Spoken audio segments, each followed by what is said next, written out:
我选秀女的时候，全家胆战心惊，因为我说话不过脑子，他们都害怕我这毛病会对韦家九族产生灾难性的影响。殿选的时候，太后问我怎么看三从四德，我说香无宁是这样的。皇后咳嗽起来，皇帝却笑了，留牌子吧。欢迎来到主语听书频道，下面正文开始。我从小就管不住我这嘴，我及笄的时候，妹妹眼馋祖母留给我的如意金步摇，向母亲撒娇，一向偏心的她果然不负众望。阿旭，你是姐姐，好东西自然要分于你妹妹的。我说不，母亲板起脸，这样小家子气，传出去对你名声多不好。我说阿娘，占不到便宜的人才会骂人小气。母亲和妹妹气得转身走了。我不明白，你们还没回答我呢。我不会说话，在家族里是出了名的。年节里灯花爆了3爆，祖母笑，菩萨保佑，成哥明年定能考得功名。我没忍住，祖母，菩萨又不是王八吃的乌龟。成表哥第一大爱好逛青楼，第二大爱好喝花酒，能考上我就是菩萨，菩萨就是我。大年初一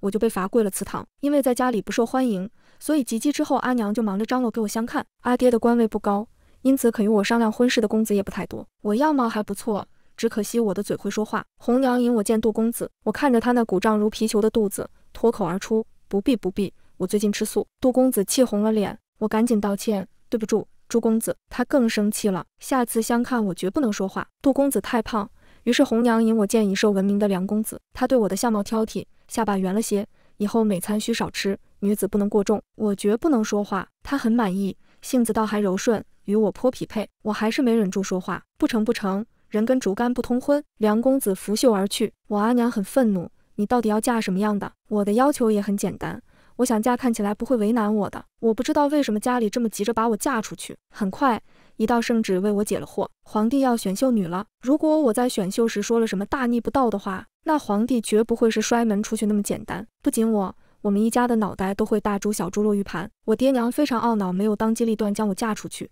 只能在我出发前再三叮嘱我少说话，最好不要说。我背负着九族的期望入了宫，别人家都是期待着女儿一飞冲天，我们家的期望很朴实，活着就行。但是结果十分出人意料，我被留下了，我还被封了贵人。我爹惊了，我娘傻了，我祖母赶紧去看灯芯有没有爆花。从此我就是韦贵人了，十分直言不讳的韦贵人。送我入宫那日，全家都在哭，来接我的工人感慨，贵人母家当真舍不得您。自然舍不得。我入宫之后，全家就可以过上提心吊胆的生活了。我微微一笑，我决定在宫里秉持非必要不开口这一准则，尽量让家里人活得再久一点。就连给柳贵妃请安的时候，她独独忘了给我赏赐东西，我都没有开口提醒。还是皇后发话，柳贵妃才莞尔一笑，怎么韦贵人自己不说？哑巴了吗？我也希望，但是我忍住了，只是默默行了个礼。柳贵妃板起脸，出入宫就这样拿腔作势的给谁看呢？我没忍住，给皇上看啊！柳贵妃大怒，好啊，怎么让你这样的狐妹子进了宫？我很疑惑，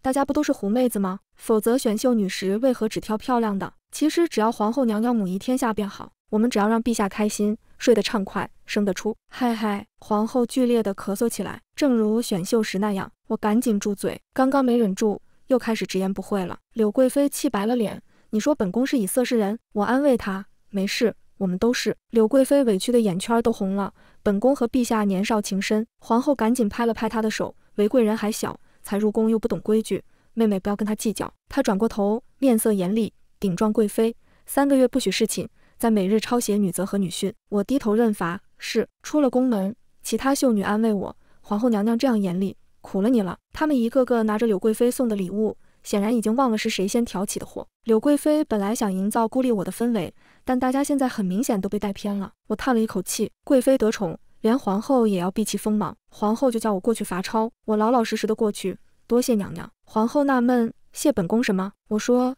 娘娘罚了我，柳贵妃就不能再罚我了。就算柳贵妃去跟陛下告状，3个月之后陛下也就不记得了，我就还是韦贵人。皇后板起脸，放肆，但她脸上又露出很浅的一抹笑。别人都说我古板严厉，你倒是不怕。我嘴上又没忍住，娘娘古板，说明绝不会越雷池半步，所以只要我遵守规矩，娘娘就不会对我严厉。我不怕规矩，我就怕没规矩。像柳贵妃那样想一出是一出的，我无法招架。皇后仔仔细细地打量我一番，韦贵人，你这张嘴也不知是福还是祸呢？我很感动，起码皇后觉得还是有福的可能性。她没让我抄写，只叫我喝茶闲话，到了时辰就让我回宫。只是出门前她迟疑了一会，我流利地接过话头，娘娘放心，我今日一直在抄女训，娘娘跟我一句闲话都没有，我一定会维护娘娘的形象的。她被我逗笑，竖起一根白玉似的手指在唇边。嘘，其实皇后娘娘很年轻，笑起来也很美，不比那柳贵妃差。我就这样每日来喝茶。其他入宫的秀女都见过了皇帝，有的封了位分，有的得了赏赐，只有我天天往皇后宫里跑。柳贵妃在见我的时候笑得很开心。韦贵人，每日陪伴皇后娘娘的感觉如何？可不是人人都有这样的殊荣呢。我点头，是啊，我也觉得每天很开心。柳贵妃狐疑地眯起眼，她有点摸不太清我的套路，但我估计她还是给皇帝吹了点枕边风，因为皇帝很快就召了我前去。才入宫3月就顶撞了2次贵妃。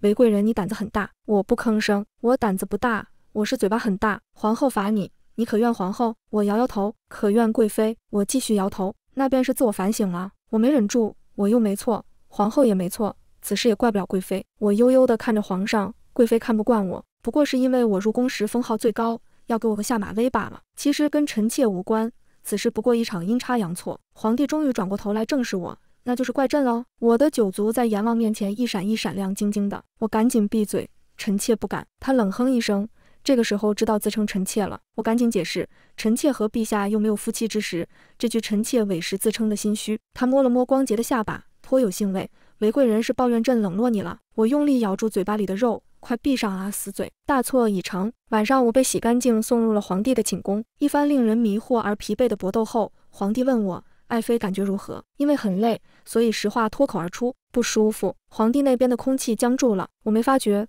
自顾自地说下去，臣妾下次再不顶撞柳贵妃了，她平日里脾气不好是应该的。侍奉陛下，她委实是辛苦了啊。皇帝把我赶了出去，这事儿第2天就传遍了6宫。皇后百思不得其解，怎会如此？我很惭愧，因为我说侍寝不太舒服。皇后咳得惊天动地，一旁的柳贵妃脸红得像猴屁股一样，其他宫妃们纷纷捂住了脸。你，柳贵妃指我的手抖得不成样子，你成何体统？我赶紧跪下，娘娘不要生气，臣妾不知其他人是怎样，分不出好坏。胡说的！柳贵妃尖声尖气，你还想比较？我嘴巴一点都不秃噜。陛下有后宫这么多人呢，臣妾也就一个。大胆！柳贵妃跳起来，来人，给我掌她的嘴！皇后的脸沉了下来。柳贵妃，本宫还在这里呢。柳贵妃勃然大怒，韦贵人大逆不道，大放厥词，掌嘴还是轻的。皇后垂下眼，韦贵人不过是说床子之上，宫妃不宜沉溺，这句话错了吗？我抬头看去，皇后唇边有一丝讥讽的笑没来得及掩去。柳贵妃冷笑，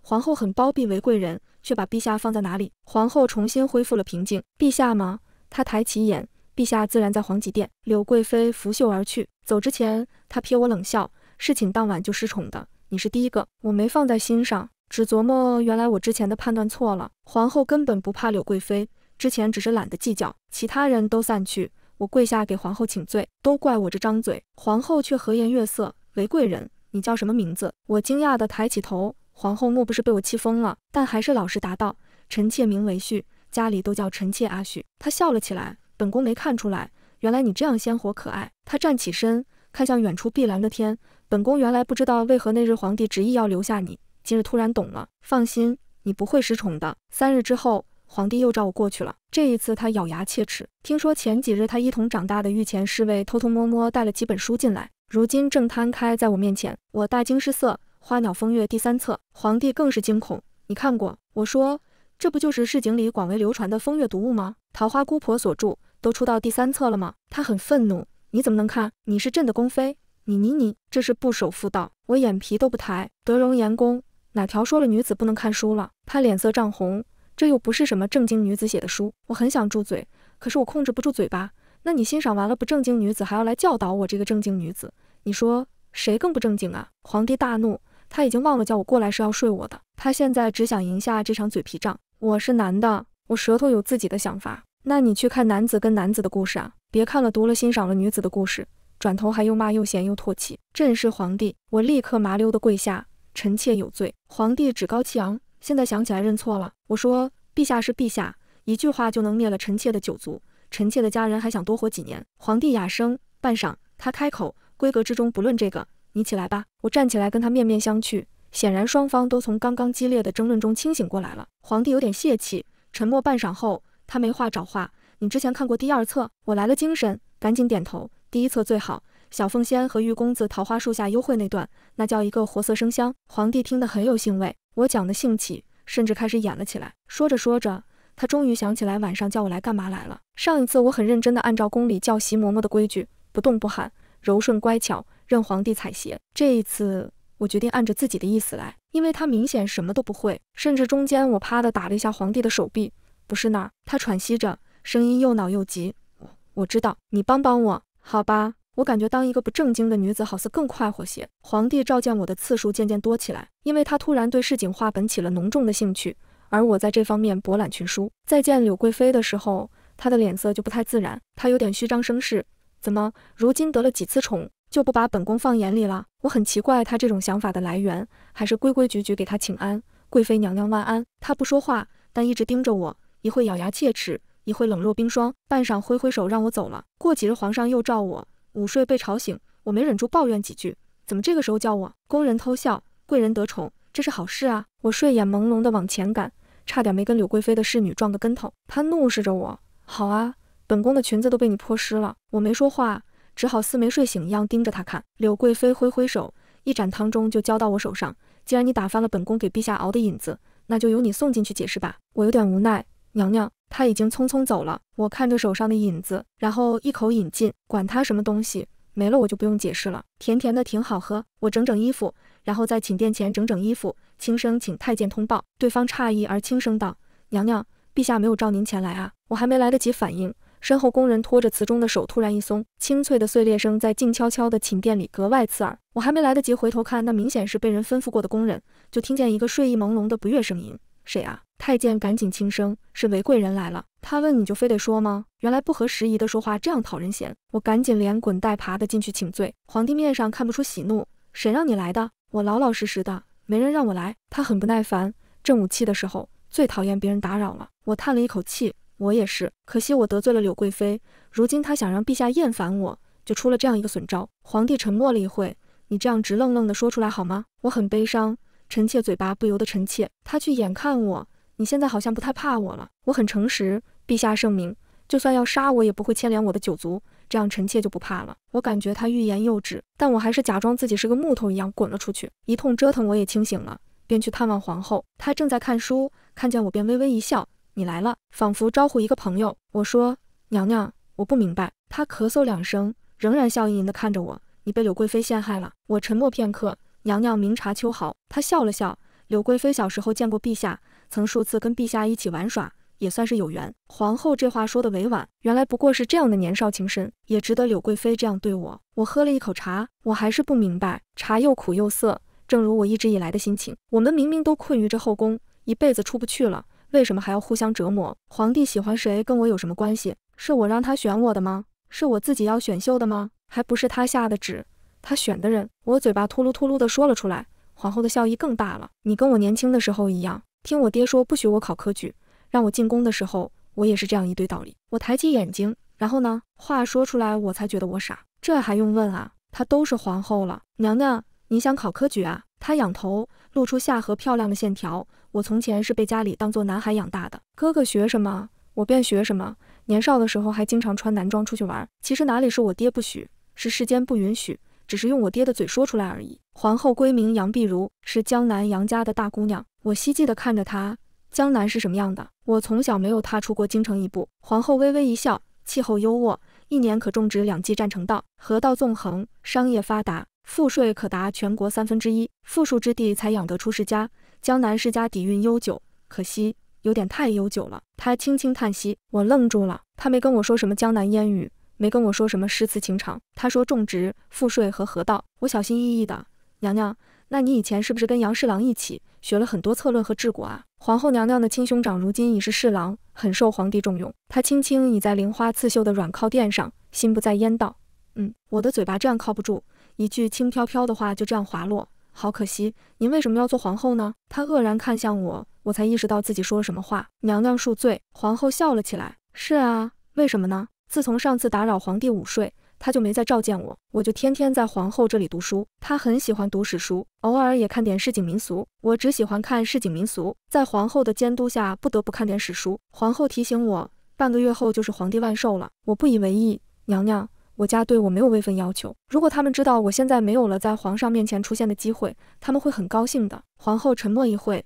这样啊。我耸耸肩，他们觉得我是个性子古怪的人。我从小就记性极好，不管是记书还是记事，话都说不太清的时候，我已经学会了观察，所以我知道自己这张嘴是不讨人喜欢的。因为我总是把一些令大家都难堪的事实说出来。小时候姑母探亲的时候抱怨婆家苛刻，不许她出门，祖母也跟着骂。我心直口快，祖母，我娘出门你不也不许吗？被罚跪了1日祠堂。出来之后，我阿娘又抽了我手板子，叫你胡说。我很委屈，阿娘，她抱着我叹气，你阿爹不打我不骂我，出门这点小事什么要紧，你还在你祖母面前提，倒显得我小肚鸡肠。我更加不解，那日阿娘你抱着我哭什么？明明是你自己说阿爹风流，祖母严苛，如今我说了，阿娘你又不语，然后我又被罚跪了1日祠堂。皇后笑得又咳又喘，人是这样的。我叹息，娘娘莫笑了。她甚至要求你再说点别的故事来听听。我苦着脸，娘娘别闹。她笑够了，问我你为何会成为这样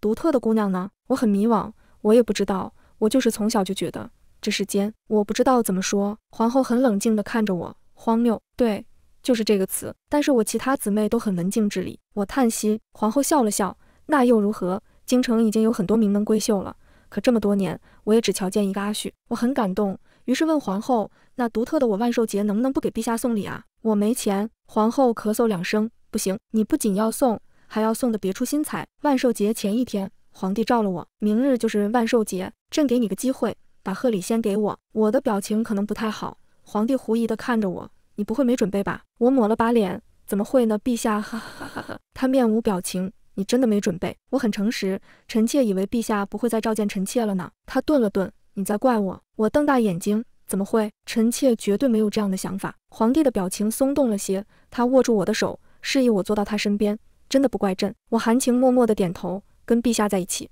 不死就行。他甩开我的手，你什么意思？我娓娓道来，陛下是掌握我生死的人，而我给陛下递过去的把柄实在太多了。陛下，你跟豺狼虎豹关在一个笼子里的时候，你也觉得活着就行吧？皇帝挑眉，我是豺狼虎豹？我觉得自己的脑袋摇摇晃晃，于是机智地露出一个谄媚的笑，是才貌双全，龙精虎猛，狼奔使突。皇帝叹了口气，什么乱七八糟的？他将我拉过去，罢了，我也不怪你没准备贺礼，咱们算扯平了。不是，我突然开口，轻声道，其实我准备礼物了。我凑到他耳边，低声几句。皇帝的眼睛瞪大了，真的？快给我看看。我立刻拿出准备好的一沓雪浪纸，皇帝立刻细细品鉴起来。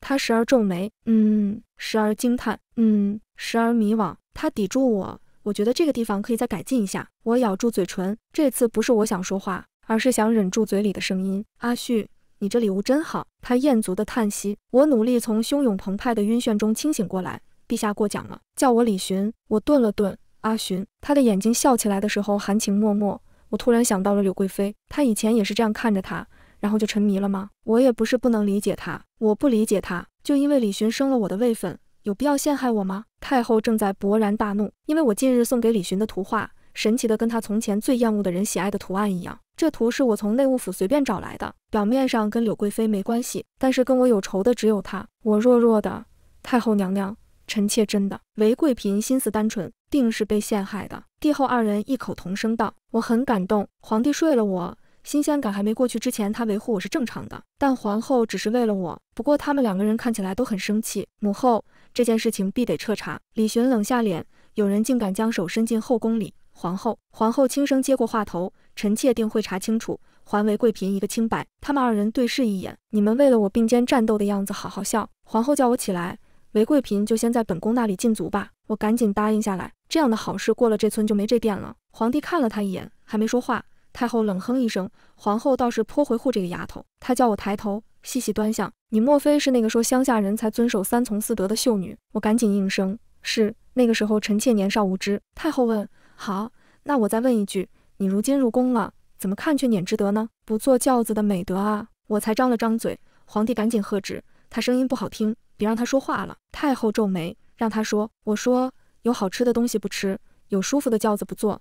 娘娘，你觉得这人怎么样？我痛心疾首，怎么看都是个傻子。太后沉默片刻，帝后2人紧张地看着他。突然他展眉一笑，说得不错。太后悠悠道，从前贤贵妃就是这么个傻子，总是要这样装模作样。皇帝封了她贤还不够，还要教训我。皇后赶紧陪笑，如今娘娘也知道了，韦贵嫔是个心直口快的性子，不会做这样的事。太后嗯了一声，不是他做的也要查。皇帝微微一笑，自然是的。皇后挑了挑眉，我看见她眼光沉沉，没人招呼柳贵妃。就算她现在脸色一片清白，大约她也想不到这件事竟然是这样的结局。柳贵妃没什么实质性的处罚，只是她的春熙宫突然间便寂寥了下去。李寻是个心善的人，她仍然是贵妃，所以她召我去的时候，我还是去了。我这个人嘴巴不怎么规矩，行为上就很守规矩，来人的态度比平日恭敬了许多，对我口称娘娘。柳贵妃还是打扮得很漂亮，只是表情有些惆怅，年少深情。也不过，柳贵妃难得在我面前露出几许悲伤和疑惑。我叹了一口气，娘娘，年少没有情深，年少只有冲动。我试图安慰她，您还有大好日光在后头呢，每天都在往前过，何必执着年少呢？柳贵妃摇摇头，你不知道，其实她不是厌弃了我，是厌弃我的家族了。她倚着门框，不像贵妃，倒像闺中的小姑娘。其实柳贵妃也是个合格的大家族大小姐，天天说青梅竹马，其实私底下一口一个柳家前途。陛下年轻，锐意进取，柳家太老了，太大了，站在他要走的路中间。我低头，他娶你的时候不就是图柳家根基深厚吗？柳贵妃笑了笑，我相信不是，但是她的眼睛里落下眼泪。我只求她看在这么多年的份上，饶了我父母一命。我打了个冷战，柳贵妃才不仅仅是轻浮的宠妃，她是个聪明人，可她竟然只求父母性命，这样卑微的要求，那其他人的下场更无法可想。她预感到了皇帝要对她家下手。我问，你不恨李寻吗？她摇摇头，我的命罢了。我看着她，其实你也恨，但是恨的话你就活不下去了，所以你不能恨。柳贵妃笑了笑，韦贵嫔，你为何总是这样爱说话？迟早你要死在这张嘴上。我说，我敢说，贵妃娘娘，那你敢不敢恨？我规规矩矩地向她行礼，如同我初见她时那样。从前我看花本子，公子与小姐婚后便是花好月圆夜，可是月亮不会总是圆。柳贵妃曾经也有个好结局，但她不是执笔人，我们都不是执笔人。李寻是吗？好像也不是。我问皇后，皇帝真的会对柳家下手吗？她放下书，微笑地看我，若柳家肯与陛下站在一条心上，想必是不会的。我忧愁地看着她，娘娘，那杨家呢？皇后没说话，半晌，杨家大姑娘杨碧如才轻声道：“我不知道。”她目光沉沉，陛下的新政动摇了贵族世家的根本，爵位递降世袭，不出几十年，贵族世家也要不在了。既然连娘娘都不会赞同，那又有谁会赞同呢？她笑了笑，站在世家对面的人会赞同，想讨好皇帝的人会赞同，现在只看谁愿意做陛下手上的那把刀呢？我突然觉得很悲哀。皇后娘娘在说这些事情的时候，眼光闪闪发光，我甚至觉得如果可能，她十分愿意去做那把刀。杨碧如她不想当皇后，她想青史留名，她想干出一番事业，她亦正亦邪，她争强好胜，她有着普通男子一样的理想，但她又比他们强太多。她宁愿短暂但是绚烂的活过。但杨碧如还是成了皇后。皇后笑着看我，咳嗽几声，不说那些了。我不知道我为什么为她感到难过。我既没有要名垂青史的愿望，亦不是世家贵族的小姐，我一个小小的官家女，如今成为四品贵嫔，已经是许多人求之不得的了。我仍然觉得惆怅，这种惆怅的心情在听说户部尚书严金的夫人疾病去世的时候达到了顶峰。她是三品诰命，所以丧事要上报皇后。我看见皇后的脸上难得出现了怒意，她默默坐在椅子上。我小心翼翼，娘娘。她缓缓转头看我，姚君入宫几次，我都见她脸上有伤痕，这次大约也不是疾病，是被严尚书打死的吧。我失声叫了出来，娘娘。她撑着额头，呼吸声十分沉重。我按住心口，我没有被打，没有被骂，就算以后皇帝冷落我，我也仍旧会衣食无忧的在宫里过完这一生。那么心里这股怒火和恨意又是从哪里来的呢？这种恨意犹如最细微的鹅毛绒钻入我的骨髓，刺挠得我坐立不安，那股难受的劲儿从心口涌向四肢百骸。我说，娘娘，我好像生病了。皇后摸了摸我的脸，阿旭，别哭了。皇后以内廷的名义下了一份诏书，书质真亮，才容双绝，然所是非偶，遭人曲意，视若赃货，虐童见利。皇帝很委婉地问皇后，这样是不是有些过了？杨碧如微笑，陛下，臣妾这是问过姚君，他授意臣妾这样写的。李寻小心翼翼的，皇后，严夫人她不是去世了吗？皇后仍旧微笑，是啊，她都去世了。皇帝便不再过问。李寻见我样样不乐，以为我还是因为柳贵妃的事难过。她虽然还是贵妃，但不过一个虚衔。我赶紧开口，不是的，臣妾已经不再计较这事了。他轻易地搂住我，你倒是大度，那为何还愁眉不展？我含糊道，这几日替皇后娘娘处理杂事，知道姚君夫人的事情，所以。李寻叹息，是，我也觉得气愤，可若朕连这样的事都管，难免会被人说手伸得太长。我也叹了一口气。李寻点点我的鼻子，罢了，别再想了。我有些口不择言。若是我们的女儿遇到这样的事，你也会觉得？李寻惊喜地打断我道：“你有孕了？”我看着他充满喜色的脸，犹如一只泄了气的皮球。没有。李寻对这件事情并不关心，他仍旧笑眯眯。你已经想到咱们有女儿了吗？我愣了愣，很诚实，没有，陛下，我不想要孩子。他失笑，你这样口无遮拦，幸好遇到的是我。若你嫁的寻常男子，光这句话就能治你的罪。也罢，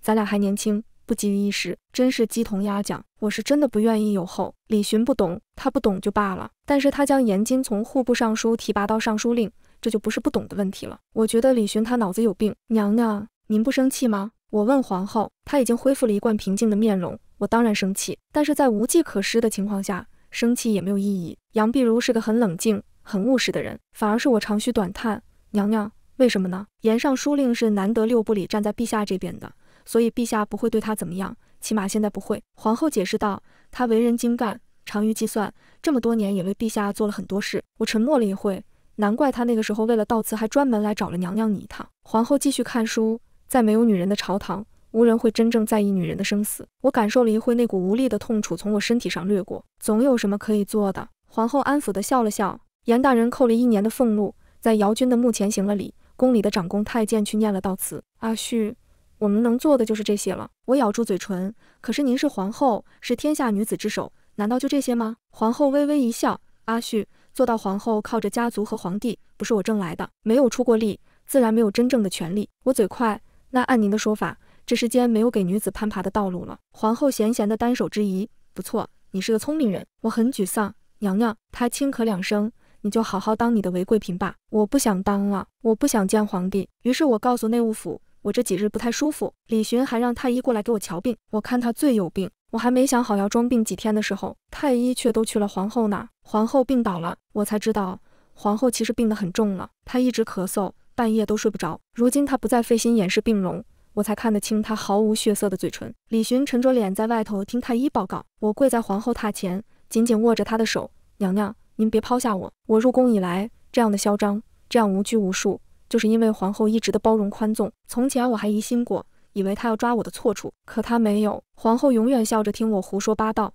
听我大放厥词。您会好起来的。我安慰她，也安慰自己。她很轻地摇摇头，如果不是你，我早就撑不住了。你跟别人都不一样。她浅浅一笑，你说的很多话都是我想说的。她转过头看着窗外悠远的天空。我从小就不明白，为什么有这样多无法理解的事。小时候江南闹水患，我出去看见满眼的饥荒。圣人说老无老，幼无幼，可仍然有卖儿卖女的父母，亦有遗弃老父老母的孩子。这世间这样不公不道，我想做些什么，我可以做些什么，可我却不能。为何不能？为何不能啊？我的眼泪滂沱而下。我想起皇后对皇帝推行削爵制的评论，她这样的聪明，这样的一针见血，明明困在这后宫里，却仍旧有一双明亮的眼睛。可是如今这眼里的光已经要暗淡下去了。同是一母同胞，哥哥就可以，我却只能当一个被供起来的皇后。我趴在他怀里，娘娘，您可以的。他摸摸我的头，然后你出现了。你这样的直言不讳，你什么都不怕，横冲直撞，你就像一个真正活着的人。阿旭，看到你，我终于觉得自己不再是孤零零的一个了。我擦干净眼泪，娘娘，看到您，我才觉得自己找到家了。杨碧如懂我的反抗、颓丧和怨恨，直言不讳，是因为我心里的痛苦无法排遣。我跟李寻有肌肤之亲，可是真正跟我亲近的是杨碧如。不要抛下我，我哀求道，我不想再一个人了。他摸了摸我的脸颊，我累了。我不眠不休地守在皇后榻前，连李寻照我也不理。最后他常常陷入昏迷，我也不敢离开。难得这次我喂药的时候，他没有抗拒，他笑吟吟地看着我，精神好似好了些。这段日子辛苦你了。我撒娇一样把脸歪到他手上。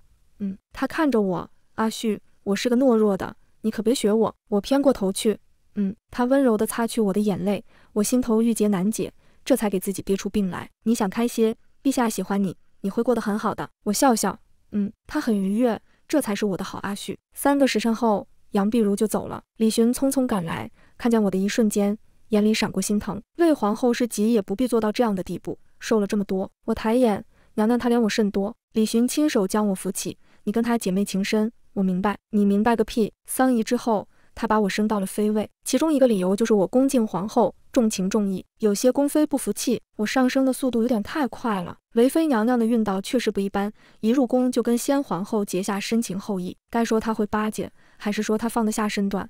将死之人也不怕晦气，还整宿整宿的守着。我和颜悦色地从他们身后走出来，这有什么晦气的？你们这样羡慕，以后我死的时候也让你们去侍奉。太后提醒我，现在皇帝看重你，你也要为妃嫔们做个榜样。我很平静，娘娘不用担心，陛下他只是一时兴起，等他厌倦了我的直言不讳，就会把我贬回去的。太后想反驳我，但可能又觉得我说的是实话，只得含糊过去。这丫头的嘴啊，也有宫妃想要讨我的好，求我在皇帝面前举荐的，臣妾一定会成为娘娘的左膀右臂。我百思不得其解，难道我就没有占有欲，没有嫉妒心，没有愤怒吗？我现在不想理他，和不想他跟别人睡不矛盾。我很坦率，不行诶，我不喜欢李寻跟别人睡觉，光是想想我就会生气，所以我不能举荐你。没了杨碧如，我在宫里简直是大杀四方，没了他，没过多久就有人把我的话传到了李寻那儿。我很安详地坐在宫里，日光正好，皇帝很难得的白天来了我宫里，我俩更多时间是晚上见面。因着杨碧如的离开，